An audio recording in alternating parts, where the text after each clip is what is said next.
कहानी के शुरुआत में एक लड़की को दिखाया जाता है और उसका नाम वाकामिज़ू होता है। वाकामिज़ू एक खूबसूरत और फ्रेंडली लड़की है और आज के दिन हमारे एमसी ने उसे प्रपोज किया और वह उसकी गर्लफ्रेंड भी बन गई।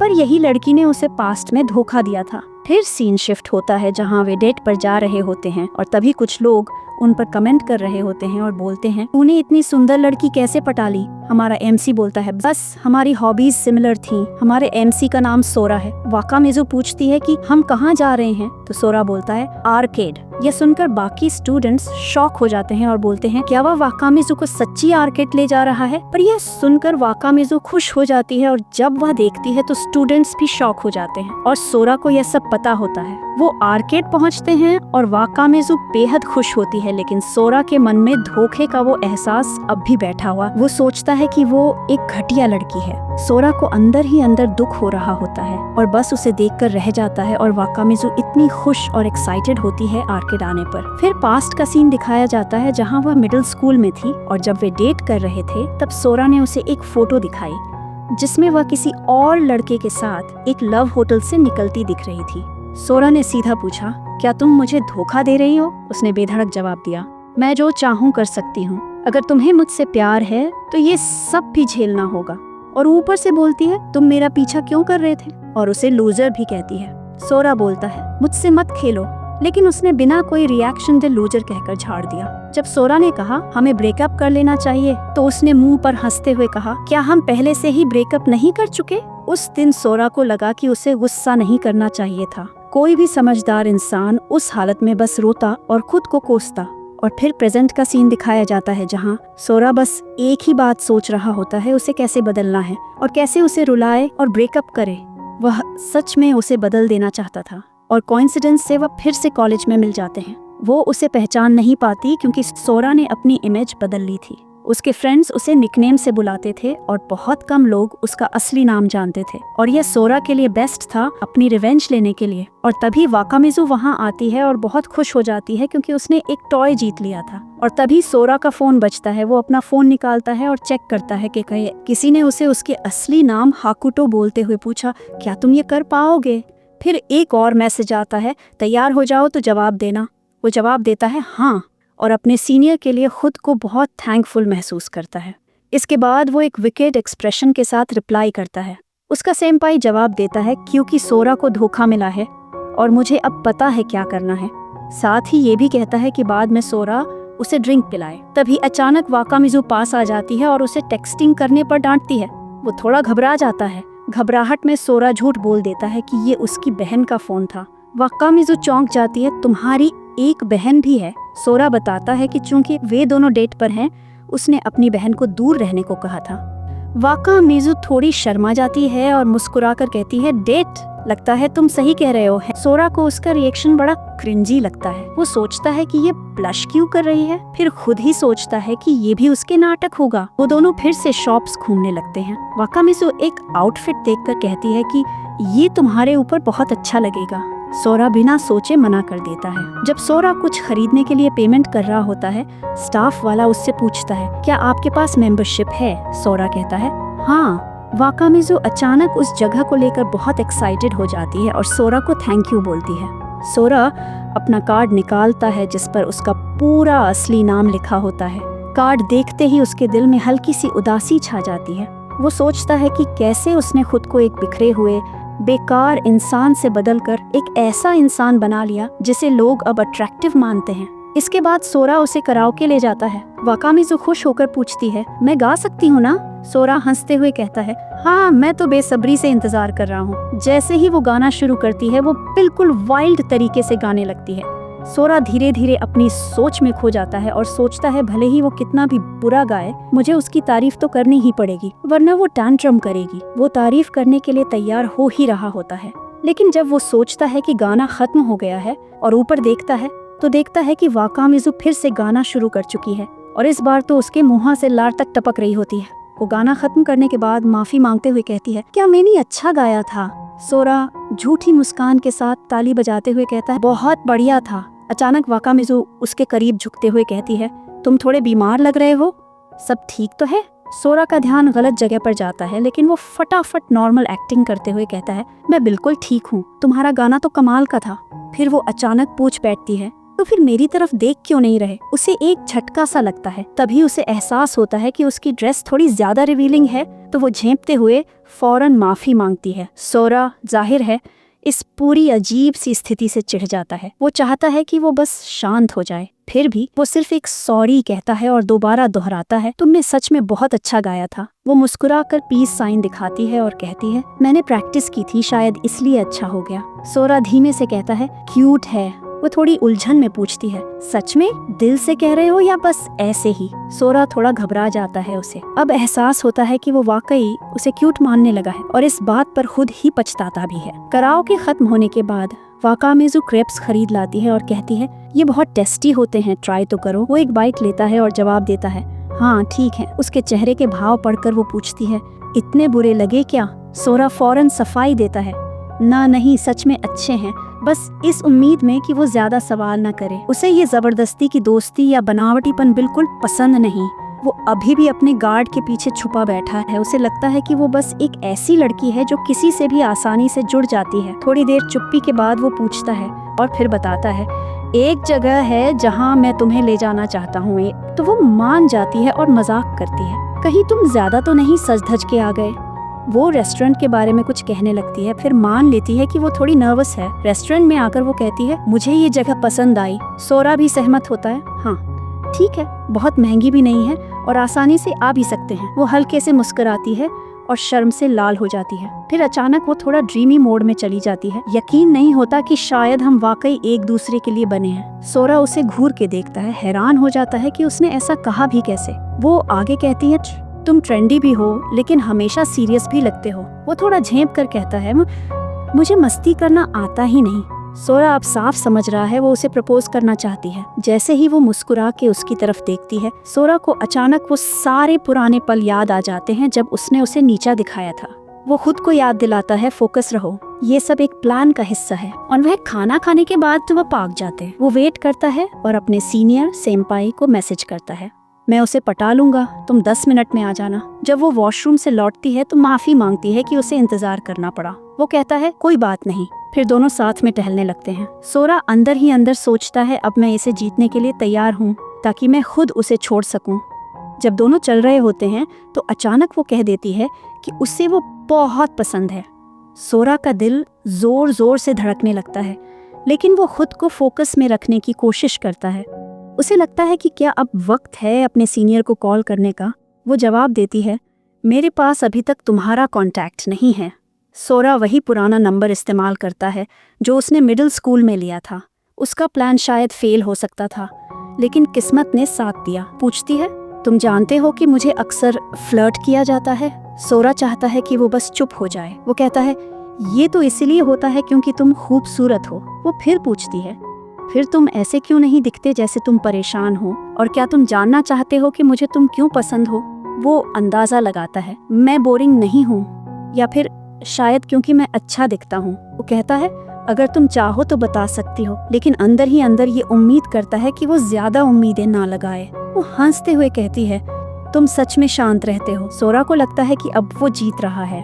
फिर वो कहती है, दरअसल मुझे तुम अपने पुराने बॉयफ्रेंड की याद दिलाते हो। सोरा रुक जाता है, ये सोचते हुए कि क्या वो 6 साल पहले वाले बॉयफ्रेंड की बात कर रही है, जो कि सोरा ही था, और उसे लगता है कि वह किसी और की बात कर रही होगी। और वो सोचता है कि उसके कितने बॉयफ्रेंड रहे होंगे। फिर पूछता है, उससे पहले वो फिर से अपने पुराने बॉयफ्रेंड से उसकी तुलना कर देती है। कहती है कि उसका एक्स कभी भी अपना संयम नहीं रखता था और हमेशा तारीफ की उम्मीद करता था, जो उसे बहुत परेशान करता था। वो बोलते बोलते कहती है कि वो हमेशा तारीफ मांगता था और ये बहुत बोरिंग था, फिर भी उसने ऐसा किया था तो वह खुश भी थी।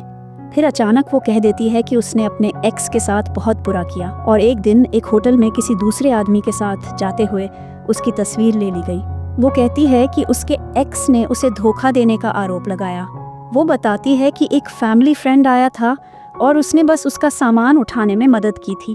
उसके एक्स ने तस्वीर खींची और उसे ये क्रीपी लगा, लेकिन वो उसे बता नहीं पाई, भले ही उसने धोखा नहीं दिया था। उसे लगा कि उसने धोखा दिया, पर वो मानती है कि उसे अब वो पसंद भी नहीं था।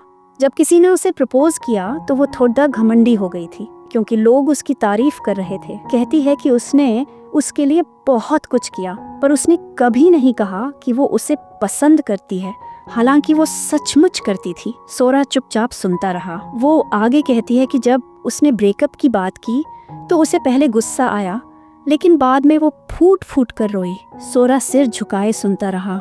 वो कहती है कि आंसू रुकते ही नहीं थे और अब भी कभी कभी वो इसके लिए रोती है। सोरा अब भी चुप है, सिर नीचे किए हुए। जैसे ही वो पलटती है, सोरा अचानक बोलता है, तो क्या? वो कंफ्यूज हो जाती है। वो उसे चुप रहने को कहता है और जोर देकर कहता है कि उसे पता है उसने क्या किया। वो आपा खोने लगता है, सिर खुजलाते हुए बार बार कहता है कि सब कुछ उसी ने बिगाड़ दा। वाकामिज़ू पूरी तरह कंफ्यूज है। वो पूछती है कि क्या उसने कुछ गलत कहा। वो उस पर चिल्लाता है, अगर तूने धोखा नहीं दिया तो बस बोल देना चाहिए था। वाकामिज़ू समझ नहीं पाती कि सोरा ऐसा क्यों बर्ताव कर रहा है। जैसे ही वो पास आने की कोशिश करती है, अचानक एक लड़की वहाँ आती है। वो सोरा से माफी मांगती है कि उसे इंतजार करवाया। वो उसका हाथ पाई बुलाती है। वाकामिज़ू स्तब्ध रह जाती है, समझ नहीं पाती कि क्या हो रहा है। फिर वो लड़की सोरा से पूछती है, क्या तुम्हें ये नहीं कहना चाहिए कि मैंने ज्यादा इंतजार नहीं किया? सोरा शॉक्ड खड़ा खाधा रहता है। फिर लड़की कहती है कि वो उसका बॉयफ्रेंड है। वाकामिज़ू पूरी तरह हैरान है। अगर उसकी गर्लफ्रेंड है तो वो डेट पर कैसे हो सकता है? उसे अचानक गुस्सा आता है और वो आंसुओं के कगार पर होती है। सोरा को अब सब कुछ पछतावा होने लगता है। उसे लगता है कि वो दुनिया का सबसे बुरा इंसान है, क्योंकि उसने वाकामिज़ू को धोखा दिया। वो उसका दिल तोड़ना चाहता था, उसे माफी मांगने पर मजबूर करना चाहता था। फिर वो माफी मांगने का फैसला करता है और कबूल करता है कि उसने धोखा देने की प्लानिंग की थी। वो उसे अविश्वास से देखती है और पूछती है कि वो क्या बोल रहा है। वो लद्दाखी सोरा से पूछती है कि क्या वो सचमुच ऐसा कह रहा है। सोरा बताता है कि उसने अपने सेनपाई से कहा था कि वो उसकी दूसरी गर्लफ्रेंड बनने का नाटक करे ताकि वाकामिज़ू को तकलीफ हो, लेकिन अब उसने अपना इरादा बदल लिया है। वो कहता है, मेरी गलती। वाकामिज़ू शॉक्ड है और कुछ समझ नहीं पा रही। सब कुछ असली नहीं लगता। वो लड़की वहाँ से जाने का फैसला करती है। कहती है कि माहौल अजीब हो गया है और सोरा को बाद में उसे ड्रिंक लेने को कहती है। जाते जाते वो उसे उसके असली नाम हारुतो से बुलाती है। वाकामिज़ू ये सुनती है और उसे अचानक सब कुछ समझ आता है। सोरा जवाब देता है कि वो उसे अच्छा वाला ड्रिंक लेगा। वाकामिज़ू अब गुस्से और घबराहट से पसीना पसीना हो रही है। वो उससे माफी मांगता है कि वो इतना लूजर है। वो अभी भी यकीन नहीं कर पा रही। वो कहता है कि उसे नहीं पता कि वो कितना सॉरी है। वाकामिज़ू को अभी भी कुछ भी असली नहीं लग रहा। वो ये कंफर्म करने की कोशिश कर रही है कि क्या वो सचमुच सोरा है। वो उससे कहता है कि अब उनका रिश्ता खत्म हो गया है, इस बार सचमुच, पक्का। जैसे ही वो अलविदा कहकर जाने लगता है, वो अचानक पीछे से दौड़ कर आती है और उसे जोर से गले लगा लेती है। अपने साथ लाई हुई टॉय और हैंडबैग तक वहीं छोड़ देती है। सोरा एकदम हैरान हो जाता है और उसे पागल बोल देता है। वो पलटकर उसकी तरफ देखता है और वो कहती है कि अब वो उसे छोड़ने वाली नहीं है। वो फिर पूछती है, क्या तुम सच में हाकुटो हो? सोरा हाँ में जवाब देता है। वो फिर पूछती है, तुम वही हो ना, निशामा middle school 3rd year class 2 वाले? सोरा पूछता है, बर्थडे बताओ जरा। वो कहती है 2 मार्च। सोरा हैरान रह जाता है कि उसे अब भी याद है। वो आगे कहती है कि शक्ल हूबहू मिलती थी, पर उसे लगा शायद कोई स्कैम कर रहा है। लेकिन अजीब बात ये थी कि उसे एक पल को भी नहीं लगा कि वो नकली है। अचानक सोरा को गुस्सा आ जाता है। मैं झूठ नहीं बोल रहा था। वो उसका हाथ पकड़ लेती है और पूछती है, फिर ये सब क्या था? चीटिंग? मुझे तकलीफ देना? सोरा कहता है, वो कहती है, तो क्या ये काफी कायरतापूर्ण नहीं था? सोरा तंग आकर कहता है, अब छोड़ो मेरा हाथ, वैसे भी हमारा ब्रेकअप हो चुका है। वो गुस्से में कहती है, चुप रहो। फिर और जोर से दोहराती है, मैंने कहा चुप रहो। वो अचानक पूछती है, बताओ ना, तुम बिना कुछ कहे क्यों चले गए? सोरा कैजुअली कहता है। वो कहती है, मजाक मत करो, तुमने मुझे पूरी तरह से इग्नोर कर दिया था। सोरा कहता है, तुमने ही मुझे काट दिया था। वो बोलता है, क्यों बात करेगा उस इंसान से जिसने उसे चीट किया हो? वो कहती है, कम से कम हाय तो बोल सकते थे। सोरा कहता है, मूड नहीं था, बात तो प्रिंसिपल की थी। फिर वो सब खत्म करते हुए कहता है, अब तो मिस्ट्री सॉल्व हो गई, बात खत्म। वैसे भी तुम्हें कोई नया बॉयफ्रेंड जल्दी मिल जाएगा। लेकिन वो अब भी उसका हाथ नहीं छोड़ती। वो कहती है, मैं नया बॉयफ्रेंड नहीं बना सकती।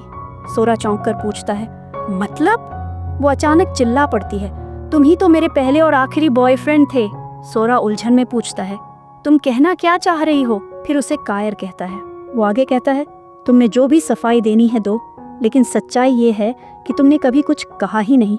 अगर तुम्हें इग्नोर किया गया तो इसलिए क्योंकि तुमने खुद कभी कुछ बोला नहीं। सोरा अब विजिबली अपसेट है। वो अपना हाथ छुड़ा लेता है। वो रोने लगती है और आंसुओं के बीच कहती है, मुझे माफ कर दो। वो कहती है कि वो सच में उससे बहुत प्यार करती है और कभी चीट नहीं कर सकती। वो लगातार माफी मांगती रहती है।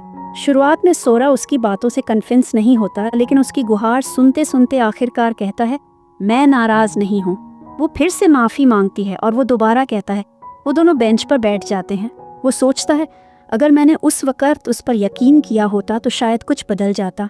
उसकी आंखों से आंसू बह रहे होते हैं जब वो पूछती है, क्या अब भी मुझसे नफरत करते हो?